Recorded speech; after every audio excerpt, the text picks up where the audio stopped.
अल्हम्दुलिल्लाहि रब्बिल आलमीन वस्सलातु वस्सलामु अला नबिय्यिना मुहम्मदिन व अला आलिहि व सहबिहि अजमाइन व मन तबिअहुम बि इहसानिन इला यौमिद्दीन। अऊज़ु बिल्लाहिस समीइल अलीम मिनश शैतानिर रजीम मिन हमज़िही व नफ़्ख़िही व नफ़्सिही। बिस्मिल्लाहिर रहमानिर रहीम। वला तक़रबुज़्ज़िना इन्नहु काना फ़ाहिशतन व साअ सबीला। सबसे पहले हर तरह की तारीफ़, हर तरह की हम्द और सना, हर तरह का शुक्र अल्लाह ताला के लिए है जिसने हमको पैदा किया। अल्लाह ने हमको पैदा किया, इस ज़मीन पर बसाया और हम इंसानों के अलावा बहुत सारी मखलूक़ात को, बहुत सारे जानदारों को भी ज़मीन पर बसाया है। पर अल्लाह ताला ने हम इंसानों को दुनिया में जो दूसरे जानदार हैं, जो दूसरे जानवर हैं, उनके जैसा नहीं बनाया है। हमको अल्लाह ताला ने बहुत स्पेशल बनाया है, बहुत यूनिक बनाया है। दूसरे दुनिया के जानदारों से हमको बहुत अलग बनाया है। हमको अल्लाह ताला ने ऐसी बहुत सारी स्पेशल चीज़ें दी हैं जो दुनिया में अल्लाह ताला ने किसी और मखलूक को नहीं दी है, किसी और जानदार को नहीं दी है। उन्हीं स्पेशल चीज़ों में से एक बहुत ही ख़ास, एक बहुत ही स्पेशल चीज़ जो अल्लाह ताला ने सिर्फ़ इंसानों को दी है और दुनिया की दूसरी मखलूक उससे महरूम रखी गई है, वो है हया, शर्म, लज्जा। बात समझ आ रही है? शर्म को क्या बोलते हैं बंगाली में? शोरोम। अभी शेख अब्दुर्रहमान आदिल ने मुझे बताया कि उर्दू के हर लफ्ज़ को मुँह गोल करके बोला जाए तो बंगाली बन जाता है। हाँ, शर्म और हया ये अल्लाह ताला ने सिर्फ इंसानों को अता फरमाई है।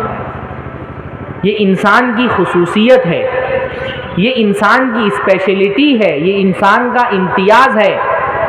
इसी शर्म की वजह से इंसान कपड़ा पहनता है। अल्लाह ने ये एहसास हमको दिया है कि हमारा जिस्म, उसके बहुत सारे हिस्से दूसरों को दिखाने के नहीं होते हैं, छुपाने के होते हैं। इसलिए हम लिबास पहनते हैं। लिबास, कपड़ा, ये क्या है? हम इंसानों की खुसूसियत है। दुनिया में इंसानों के अलावा और कोई जानदार ऐसा नहीं है जो लिबास पहनता हो, है ना?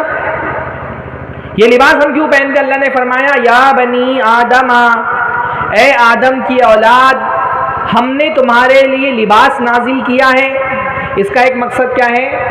अपनी शर्मगाह को छुपाना, अपने जिस्म को छुपाना। और ये लिबास हमारे लिए जीनत भी है, हमारी खूबसूरती का, हमारे हुस्न का, हमारी ब्यूटी का ज़रिया भी है। ये लिबास इंसान की फजीलत है। ये लिबास ये बताता है कि इंसान जानवरों की तरह नहीं है। ये लिबास इंसानों को जानवरों से अलग करता है, इंसान का मकाम और मर्तबा बढ़ाता है, उसको जानवरों से मुख्तलिफ करता है। ये लिबास इंसान का शर्फ है, उसकी फजीलत है। तो जो इंसान का सबसे बड़ा दुश्मन है वो हमारी इस फजीलत को कैसे बर्दाश्त कर सकता है? हमारा सबसे बड़ा दुश्मन कौन है? शैतान। शैतान ये कैसे बर्दाश्त कर सकता है कि इंसान फजीलत वाला हो, लिबास पहने? तो शैतान का बहुत बड़ा मिशन ये है कि इंसान से उसका लिबास छीन लो, उसको नंगा कर दो, उसको बरहना कर दो। शैतान शिर्क के बाद सबसे बड़ी कोशिश इस बात की करता है कि इंसान नंगा हो जाए, उससे हया छीन ली जाए, उससे शर्म और लज्जा छीन ली जाए, उसको जानवरों के जैसा बना दिया जाए। वो पूरा मिशन लेकर के चलता है।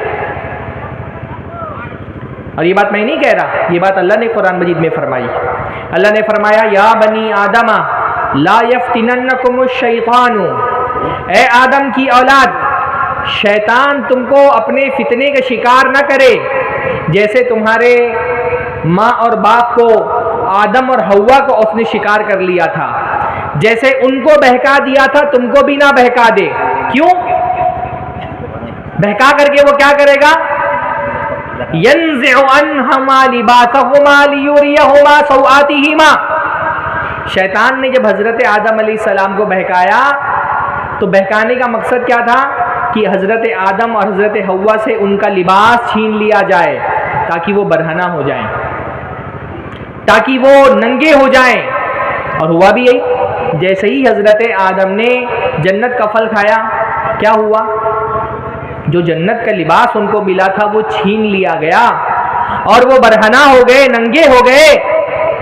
और फिर क्या हुआ? अल्लाह ताला फरमाता है फतफिका यख्सिफान अलैहिमा मिन वरक़िल जन्नह। जब वो बरहना हो गए तो क्योंकि इंसान के अंदर हया है ना, हालांकि दोनों मियाँ बीवी थे, लेकिन मियाँ बीवी होने के बावजूद इतनी शर्म थी, इतनी हया थी एक दूसरे के लिए कि एक दूसरे के सामने नंगे नहीं रह सकते थे। फौरन क्या किया? फतफिका यख्सिफान अलैहिमा मिन वरक़िल जन्नह, जन्नत के पत्ते उठा करके अपनी शर्मगाहों को छुपाने लगे। शैतान ये चाहता है कि जैसे उसने हजरत आदम और हजरत हव्वा को बरहना कर दिया, नंगा कर दिया, उनसे उनका लिबास छीन लिया, ऐसे ही आदम की औलाद से, हम इंसानों से भी हमारा लिबास छीन ले, हमको बेहया बना दे, हमसे हया और शर्म छीन ले। और अपनी कोशिश में वो लगा हुआ है। और आज के दौर में जितना वो अपनी कोशिश में कामयाब है, कभी भी कामयाब नहीं हुआ। आज के दौर में शैतान बेहयाई फैलाने, बेशर्मी फैलाने का जो उसका मिशन है, जितना आज के दौर में कामयाब है, किसी भी दौर में इतना कामयाब वो नहीं हुआ। भाई थोड़ी बहुत बेलिबासी और नंगापन तो इंसानी तारीख में रहा है, लेकिन कभी भी बेहयाई को, बेशर्मी को, नंगेपन को अच्छा नहीं समझा गया इंसानी तारीख में। पर आज क्या सूरत हाल है? आज सूरत हाल ये है, मुस्लिम इलाके की लड़की इंस्टाग्राम पे इन्फ्लुएंसर बनने के लिए अधूरे कपड़े में डांस करके अपना वीडियो डाल रही इंस्टाग्राम पे, है कि नहीं? और हमारे लड़के नीचे जाके माशाल्लाह भी लिख के आते हैं। जहां पे नौजुबिल्लाह जिसको देख करके पढ़ना चाहिए, वहां इंस्टाग्राम पे जाके माशाल्लाह लिख करके आ रहा है। मैंने देखा मुंबई में, अल्लाह ताला आप लोगों को महफूज रखे, माशाल्लाह चचाएं, लंबी लंबी दाढ़ी सफेद हो चुकी है, बेटी के साथ डांस करके वीडियो डाल रहे इंस्टाग्राम पे। हाँ, बेटी के साथ डांस करके वीडियो डाल रहे इंस्टाग्राम पे। मुसलमान औरत ऐसी बेहया नहीं हो सकती। बेशर्मी, बेहयाई को कभी भी इंसानी समाज में अच्छा नहीं समझा गया। पर हमारे दौर में तो ये सूरत हाल बन गई है कि नंगेपन को आज़ाद ख्याली समझा जाता है। जो जितना नंगा है वो उतना ही मॉडर्न है। मॉडर्न समझते हैं ना? मॉडर्न बनने के लिए शर्त क्या लगा दी गई है? नंगे हो जाओ। जो जितना नंगा है, जो औरत, जिस सोसाइटी में औरत जितना कम लिबास पहन रही है, उतना ही उसको मॉडर्न समझा जा रहा है कि मॉडर्न। अगर वो नकाब पहनती है, चेहरा छुपा रही है, दस्ताने पहनती है, तो कहा जाएगा बहुत कंजर्वेटिव माइंड की है, दकियानूसी ख्यालात की है, पुराने ख्याल के लोग हैं। और जितना उसके जिस्म पर लिबास कम होता जाता है, लोग बोलते हैं मॉडर्न लोग हैं। शैतान ने बेहयाई को, नंगेपन को फैशन का नाम दे दिया है। फैशन, शैतान क्या बोलता है इसको? फैशन। फैशन मतलब होता है नंगा रहना। शैतान हर दौर में इंसान को बहकाने के लिए सबसे बड़ी चाल यही चलता है। क्या करता है वो? भाई गुनाह को गुनाह बोलेंगे तो प्रमोट नहीं होगा ना। शैतान का काम क्या है? गुनाहों की ब्रांडिंग करना, गुनाहों को प्रमोट करना। तो किसी भी चीज को जब प्रमोट करना होता है तो सबसे पहले क्या करना पड़ता है? टाइटल अच्छा लगाना पड़ता है। टाइटल अच्छा लगाना पड़ता है। जब तक अच्छा सा खूबसूरत टाइटल नहीं लगाया जाएगा लोग उसको कबूल नहीं करेंगे, एक्सेप्ट नहीं करेंगे। अब नंगेपन को अगर नंगापन कहा जाए तो लोग नहीं कबूल करेंगे ना। तो शैतान ने नंगेपन का नाम क्या रख दिया है? फैशन, कि भाई ये फैशन है। कोई लड़की वायर पहन करके आ रही है फेसबुक पे, बोरा पहन करके आ जा रही है, बोल रहे हैं कि ये फैशन है। ये हर दौर में शैतान ने किया है। हजरत आदम अलैहिस्सलाम के साथ भी शैतान ने यही किया था। अल्लाह ताला ने जन्नत में उनको दाखिल किया तो उनसे कहा फला पेड़ के करीब मत जाना।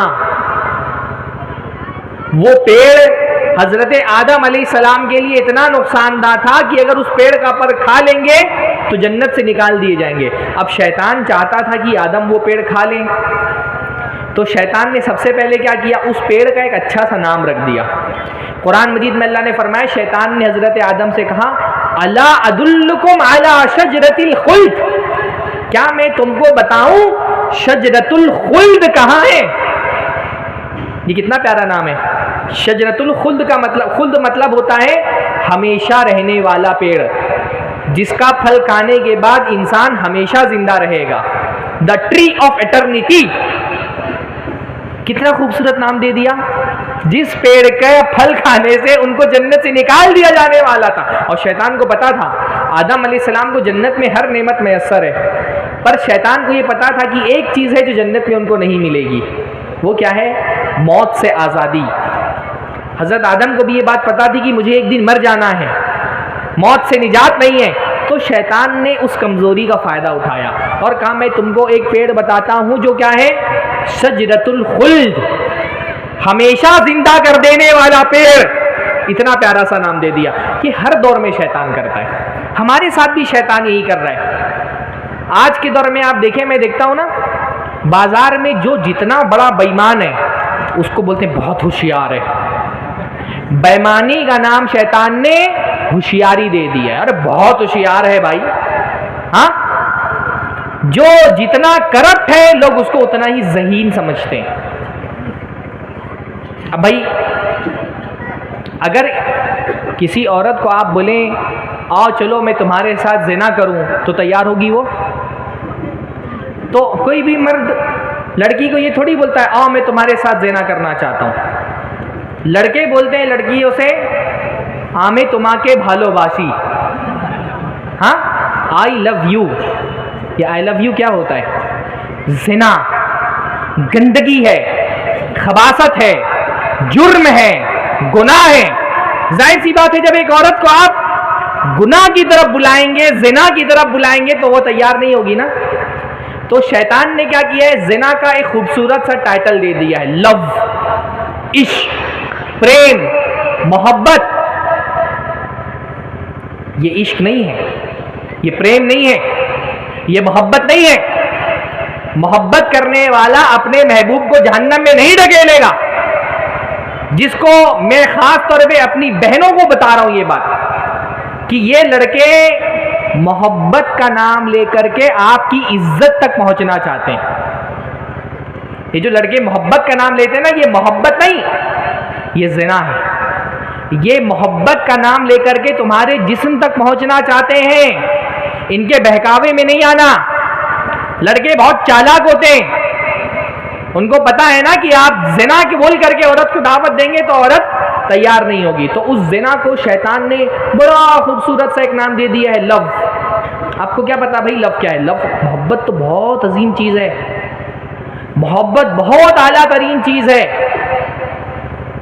ये तो फहाशी है, बेहयाई है, ज़िनाकारी है, बदकारी है, खबासत है, गंदगी है। लेकिन अब शैतान को क्योंकि इस गंदगी को आम करना है तो शैतान ने एक बड़ा खूबसूरत सा उसको अनुमान दे दिया है कि ये मोहब्बत है। मोहब्बत के नाम पे जो कुछ हमारे माशरे में हो रहा है, क्या वो ज़िना के अलावा कुछ और है? वो बदकारी के अलावा कुछ और है? पर शैतान ऐसे ही अल्लाह के बंदों को अपने फितने का शिकार करता है। अब हमारी बहनें बहक जाती हैं, वो इस बात को समझ नहीं पाती हैं। हाँ, लंबे लंबे जो लड़के मोहब्बत के लेटर लिख करके देते हैं ना, इन सारे ख़तों के पीछे, इस मोहब्बत नामे के पीछे, इन लव लेटर्स के पीछे वाहिद ख्वाहिश क्या होती है? उस लड़की से बदकारी करना। लोग बोलते हैं, लड़के बोलते हैं मेरी मोहब्बत बहुत पाकीज़ा है, दुनिया में कोई मोहब्बत पाकीज़ा नहीं होती। ये झूठ है भाई। मोहब्बत के इख्तिताम पर इंसान नापाक हो जाता है, उसको गुस्ल देना पड़ता है। कहाँ से वो पाकीज़ा हो सकती है? कोई मोहब्बत पाकीज़ा नहीं होती। ये लड़कियों को, मेरी बहनों को चाहिए कि ये बहकावे में नहीं आए। एक मुसलमान औरत, उसका जैसे शेख ने बताया ना, सबसे कीमती दौलत उसकी होती है उसकी इज्जत, उसकी हया, उसकी इफ़्फ़त, वो उसको संभाल करके रखती है। तो शैतान क्या करता है? शैतान ने ऐसे ही बहुत सारे गुनाहों को शैतान ने अच्छा अच्छा टाइटल दे दिया है। बेहयाई को फैशन का टाइटल दे दिया है। हमारे यहाँ पता नहीं आपके बंगाल में क्या कहा जाता था, उर्दू में एक बहुत गंदा लफ्ज़ इस्तेमाल होता है। एक ऐसी औरत जो बग़ैर निकाह के किसी आदमी के पास रहे, उसके लिए उर्दू में एक बहुत गंदा लफ्ज़ इस्तेमाल होता है, रखेल। आप क्या रखेल बोलते हैं, समझते हैं आप? हाँ, रखेल। रखेल ऐसी औरत को बोलते हैं जो बग़ैर निकाह के किसी आदमी के साथ रहे। अब कोई आदमी बोलेगा किसी औरत को मैं तुमको रखेल बनाना चाहता हूँ, तो वो तैयार होगी नहीं। तो शैतान ने क्या किया? उसको बड़ा खूबसूरत उन्वान दे दिया है, लिव इन रिलेशन। जानते हैं ना, लिव इन रिलेशन। हमारे मुल्क में कानून पास हो गया है, लिव इन रिलेशन।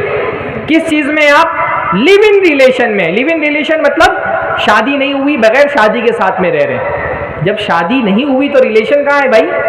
रिलेशन तो शादी के साथ इस्टेब्लिश होता है। जिस मर्द से आपने निकाह नहीं किया उससे आपका रिलेशन कैसे हो सकता है?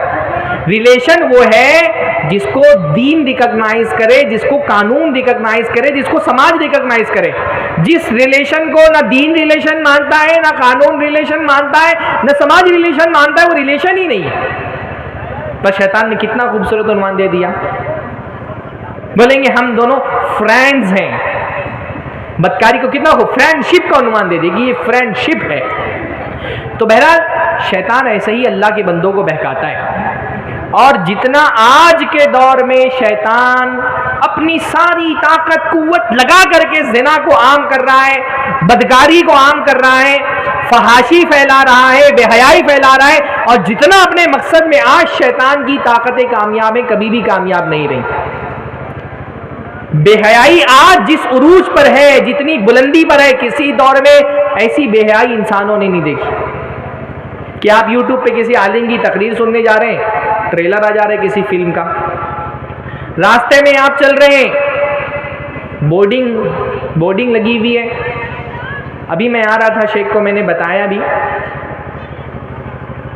कार से कहीं मैं आ रहा था, दूर से मैंने देखा किसी अध नंगी औरत का बड़ा सा होर्डिंग लगी हुई है, और उसने हाथ में, कलकत्ते की बात कर रहा हूँ, उसने हाथ में ये गंजी होती है, बंडी, वेस्ट, हाँ, उसका एक बॉक्स पकड़ा हुआ है। मर्दों की ये बंडी बेचने के लिए भी औरत को सोसाइटी ने, मीडिया ने नंगा कर दिया।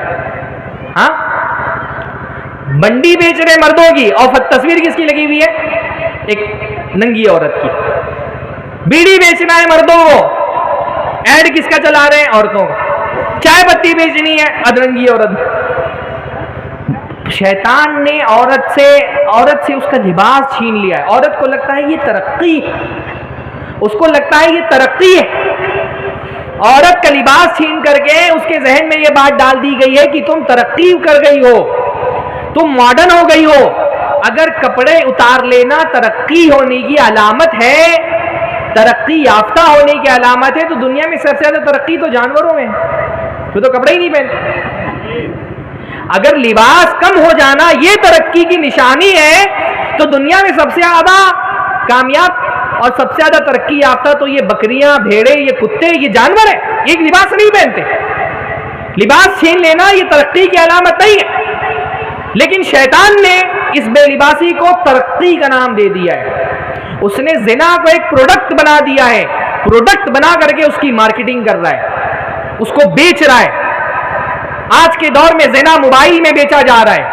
वल्लाही अल्लाह ताला का बहुत बड़ा वली है ऐसा इंसान जिसके हाथ में मोबाइल है और उसकी आंखें ज़िना से महफूज हैं। कितने लोग हम में से ऐसे होंगे? बहुत बड़ा वली है आज के दौर का वो इंसान जिसके हाथ में मोबाइल है और उसकी आंखें ज़िना से बची हुई हैं। हदीस में आता है ना, ज़िना सिर्फ शर्मगाह से नहीं होता है, ज़िना आंखों से भी होता है। अल्लाह के नबी ने फरमाया अल ऐनानी तज़नियान व ज़िनाहुमा अन-नज़र, आंखें भी ज़िना करती हैं और आंखों का ज़िना क्या है? नज़र है, देखना है। लड़के देख करके जल्दी जल्दी डिलीट कर देते हैं, मोबाइल से डिलीट कर देते हैं आप ना। और ये जो फरिश्तों ने नाम आमाल में लिख लिया है, ये कहां से डिलीट होगा? हाँ, अकेले में मोबाइल में जा करके बैठ करके टॉयलेट में बैठ करके देख रहे हैं, घर में बैठ करके देख लेंगे, रजाई के अंदर छुप करके देख लेंगे। ये जो कुछ भी आप देख रहे हैं, आप जो कुछ भी देख रहे होते हैं, अल्लाह ताला आपको देख रहा होता है। वल्लाही इमाम इब्नुल क़य्यिम रहमहुल्लाह ने कितनी प्यारी बात कही है कि देखने वालों में अल्लाह ताला को सबसे हल्का मत बनाओ। मतलब क्या है? तुम्हारा बाप अगर तुम्हारे सामने बैठा हो, उसके सामने बैठ करके फहश वीडियो देख सकते हो? है हिम्मत? तुम्हारी माँ तुम्हारे सामने बैठी हो, तुम्हारा चाचा तुम्हारे सामने बैठा हो, कोई पड़ोसी तुम्हारे सामने बैठा हो, कोई मौलवी तुम्हारे सामने बैठा हो, उसके सामने बैठ करके कोई फहश वीडियो देख सकते हो? नहीं हिम्मत है। क्यों? सामने वाले की ताज़ीम इतनी है कि उसके सामने किसी गंदी चीज़ को देखने की जुर्रत नहीं। क्या अल्लाह ताला तुम्हारे चाचा से, तुम्हारी माँ से, तुम्हारे बाप से हल्का है? क्या उसकी इज्जत, उसका जलाल, उसकी हैबत तुम्हारे दिल में माँ बाप से कम है? जब कोई गंदी और फहश चीज़ तुम अपने वीडियो में, मोबाइल में देख रहे होते हो, उस हालत में तुम्हारा रब तुमको देख रहा होता है। कैसे तुम जुर्रत कर लेते हो? कैसे तुम्हारे अंदर ये ताकत आ जाती है? तो शैतान ने तो ज़िना को एक प्रोडक्ट बना दिया है, वो उसको बेच रहा है, मोबाइल में बेच रहा है, मैगजीन में बेच रहा है, टीवी पर बेच रहा है, वेब सीरीज़ में बेच रहा है, फिल्मों में बेच रहा है, होर्डिंग्स पे बेच रहा है। उसने तो पहली कोशिश ये की कि इंसान की शहावत को उभारो। शहावत समझते? जो इंसान के अंदर चाहत है औरत की, उस चाहत को उभारो। उसकी जो सेक्सुअल डिज़ायर्स हैं, जो उसकी जिनसी ख्वाहिशात है, उसको उभारो। उसको नंगी नंगी औरतों की तस्वीरें दिखाओ। पहले इसको उभार दो और उसके बाद क्या करो? हलाल रास्ते पर पाबंदी लगा दो। हलाल को मुआशरे के अंदर जितना कोशिश है मुश्किल कर दो। जब आपकी जिनसी शहवतें उभार करके हलाल पर पाबंदी लगा दी जाएगी तो क्या हो जाएगा? हराम आसान हो जाएगा मुआशरे में। आज हमारे मुआशरे की सूरत हाल यही है। निकाह बेहद मुश्किल है, ज़िना बहुत ही आसान है। कदम कदम पर ज़िना है, एक एक कदम पर ज़िना है। आंखों का ज़िना, हाथ का ज़िना, ज़बान का ज़िना, कदमों का ज़िना, शर्मगाह का ज़िना आम कर दिया है शैतान ने। फिर ऐसी सूरत हाल जब होती है, तब हमारे मुआशरे में जन्म लेता है रेपिस्ट। रेपिस्ट समझते हैं ना? बलात्कारी। शैतान, लोग कहते हैं ये बलात्कारी हमारी सोसाइटी में कहां से आते हैं? भाई, हमारा मीडिया बलात्कारी पैदा करने की मशीन है। बात समझ में आ रही है ना मेरे? मुश्किल तो नहीं हो रहा है ना?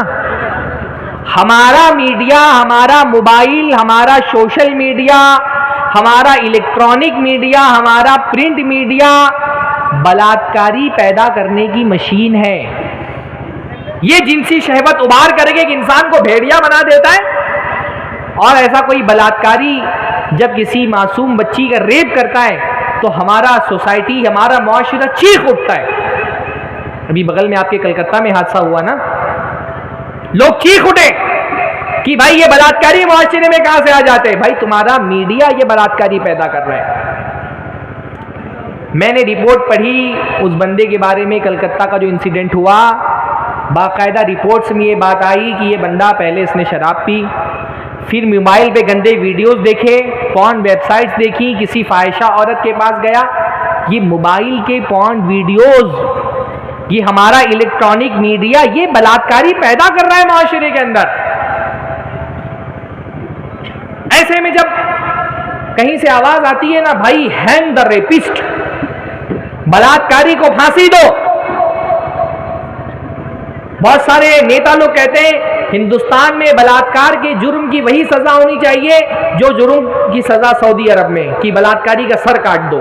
हमको अच्छा लगता है कि भाई देखो, लोगों को इस्लाम की अजमत, इस्लामी हुक्म की हिकमत समझ में आ रही है, हमको बहुत अच्छा लगता है। लेकिन मामला ये है कि इस्लाम ने सिर्फ एक मुआशरे को बलात्कार से बचाने के लिए सिर्फ एक सज़ा नहीं रखी है कि बस इस्लाम ने बस इतना किया है कि जो बलात्कार करे उसको सज़ा दे करके कत्ल कर दो, बस इतना नहीं किया इस्लाम ने सज़ा से पहले भी बहुत सारे स्टेप रखे हैं। एक मुआशरे को बलात्कारियों से बचाने के लिए, ज़िना से बचाने के लिए, फहाशी से बचाने के लिए, बदकारी से बचाने के लिए सज़ा तो सबसे आखिर में है। उस सज़ा से पहले इस्लाम ने एक पूरा सिस्टम रखा है, इफ़्फ़त का, पाकदामनी का, सोसाइटी को पाक रखने का ज़िना के लिए एक सिस्टम रखा है। पहले इस्लाम इंसानों की सही तरबियत करता है, तरबियत करने के बाद एक सही निज़ाम बनाता है, उस सही निज़ाम के बाद इस्लाम ने सज़ा रखी है। 3 स्टेप हैं। पहले लोगों की सही तरबियत की जाए। जब तक इंसान की सही तरबियत नहीं होगी सिस्टम कोई काम में नहीं आने वाला। ये बहुत अहम बात कह रहा हूं मैं, इसको समझिए। जब तक हमारा माइंड चेंज नहीं होगा ना, हमारा दिमाग तब्दील नहीं होगा, दिल तब्दील नहीं होगा, सोसाइटी तब्दील नहीं होगी, चाहे खिलाफत राशिदा ही क्यों ना आ जाए।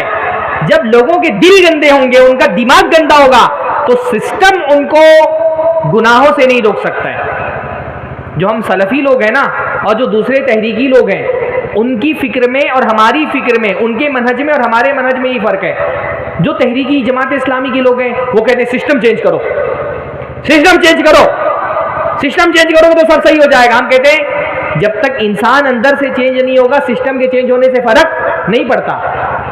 हज्जाज बिन यूसुफ भी आकर के तुम पे हुक्मरान हो जाए तो भी तुम्हारी इस्लाह नहीं कर सकता है वो, क्योंकि हमारा दिल और दिमाग गंदा हो गया है। जिनके दिल और दिमाग गंदे हो चुके हैं, सिस्टम सही करने से कोई फायदा उनको नहीं पहुंचने वाला। तो हमारी शरीयत पहले क्या करती है? पहले दिल और दिमाग को साफ करती है, फिर सिस्टम को तब्दील करती है, आखिर में सजा रखी हुई है। ये 3 चीजें मैं बयान करूंगा। सबसे पहले क्या है? इंसान का दिल और दिमाग तब्दील हो। ये जो नमाज हमको पढ़ाई जाती है, क्यों पढ़ाई जा रही है? अल्लाह ने फरमाया इन्न सलाता, अल्लाह ताला ने फरमाया इन्न सलाता तन्हा अनिल फहशाई वल मुनकर। नमाज इंसान को फहश और मुनकर कामों से रोकती है। वल्लाही एक नमाज पढ़ने वाला बंदा वो अल्लाह ताला के करीब हो जाता है। जो बंदा जितना अल्लाह के करीब होगा, गंदे कामों से उतना ही दूर हो जाएगा। तक़वा, अल्लाह का खौफ, आखिरत की फिक्र, ये अल्लाह ताला बंदे के दिल के अंदर पैदा करता है। नमाज, रोजा, हज, ज़कात, ये दीनी इजलास, दुरूस, जुम्मा के खुतबे, इन सब के जरिए से क्या किया जाता है? दिल में अल्लाह का खौफ पैदा किया जाता है। जिसके दिल में अल्लाह का खौफ पैदा हो गया उसको फर्क नहीं पड़ता है बाहर हालात कितने खराब है, दिल में अल्लाह का खौफ उसको ज़िना से बचा लेगा इंशाअल्लाह। जो अल्लाह से डरेगा वो ज़िना करेगा, और जो नमाज पढ़ेगा वो अल्लाह से डरेगा, जो रोज़ा रखेगा वो अल्लाह से डरेगा, जो उलमा की सोहबत में रहेगा, जिसकी तरबियत होगी वो अल्लाह से डरेगा। ये सारा दावत व तबलीग और इबादत का सिस्टम क्यों है? ताकि हमारे दिल में अल्लाह का खौफ पैदा हो। जब बंदा अंदर से बदल जाता है ना, बाहर उसके लिए ज़िना कितनी ही आसान हो जाए, उसका दिल, उसके दिल में जो अल्लाह का खौफ होता है वो उसको ज़िना से बचा लेता है। ये नहीं बचाता है। दुनिया में किसी इंसान के बारे में पता है जिसने अल्लाह के खौफ से ज़िना ना किया हो, हालांकि उसको पूरी गुंजाइश मौजूद हो करने की ज़िना? बताइए किसी आदमी के बारे में। क्या भाई? हज़रत यूसुफ अलैहिस्सलाम, यूसुफ अलैहिस्सलाम का क्या क्या मसला था उनके साथ? हसीन जमील औरत, खूबसूरत घर, दरवाजे बंद, खिड़कियां बंद, वगल्लक़तिल अब्वाब। कुरान मजीद कहता है उसने अच्छे से दरवाजे बंद कर लिए थे। गल्लका, हाँ, अगलका का मतलब होता है बंद करना, गल्लका मतलब अच्छे से बंद करना। गल्लक़तिल अब्वाब, अच्छे से दरवाजे खिड़कियां सब बंद कर दी, खूबसूरत हुस्न जमाल में तैयार होकर के हजरत यूसुफ अलैहिस्सलाम के पास आई। क़ालत हैत लक, और उस औरत ने कहा आ जाओ मेरे पास, अब बुझाओ मेरी प्यास।